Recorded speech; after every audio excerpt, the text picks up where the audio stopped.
This is my worldview. My worldview has been formed by things like family, friends, and sports. These things feed into bigger ideas, though: geography, society, and values. I'll be telling the story about how my worldview was formed, and it all started like this. A long, long time ago, there was a little girl with hair like fire. All she knew and believed in were things like princesses, Barbies, and dress-up.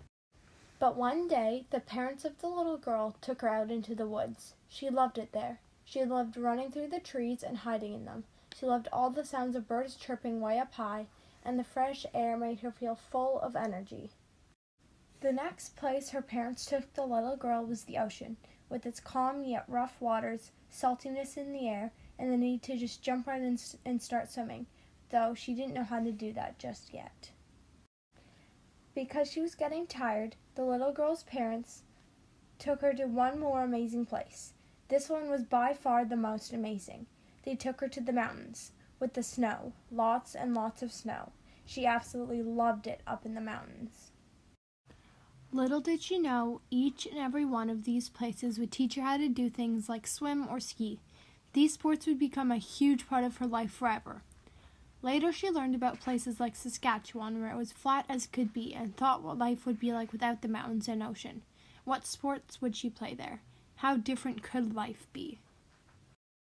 A few years later, as the girl with the fire hair was going into grade school, she started making friends. To her, this seemed like a special superpower. She loved making new friends.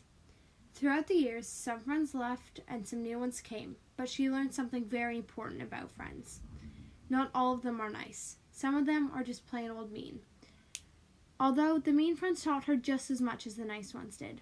The mean ones taught her things like what kind of friend not to be, who she doesn't want to hang out with, and how to be a tough cookie. But the nice friends were the greatest thing from her point of view. They taught her how to have fun, how to be, and who she liked to be around. She had one very bad experience when she was in grade 6. One day, she came to school so excited because she was going to hang out with her bestest friend, Sally. But Sally had another best friend named Nicole, and at the end of that day, Sally said she couldn't hang out anymore. What the little girl learned later was Sally was hanging out with Nicole instead of her. This taught the little girl that friends have other friends, and it doesn't matter if you like them or not. One thing the little girl with the fire hair had known all her life was the fact that her parents were the most important. Her friends would be there sometimes, but when they weren't, her parents would be.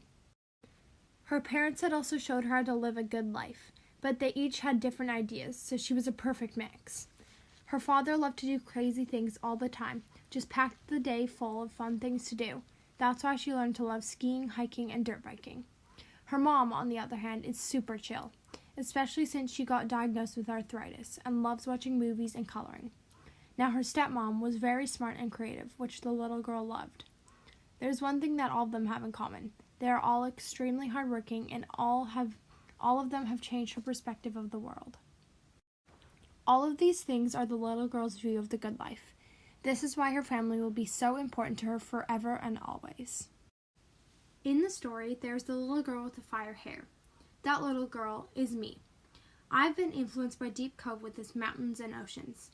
I think this might be a pervasive part of people's worldviews throughout Deep Cove, since most people are very active and healthy and love being outdoors. I have also learned many lessons from my friends that have changed my worldview. Some may have been tough, but that makes them even more inspiring.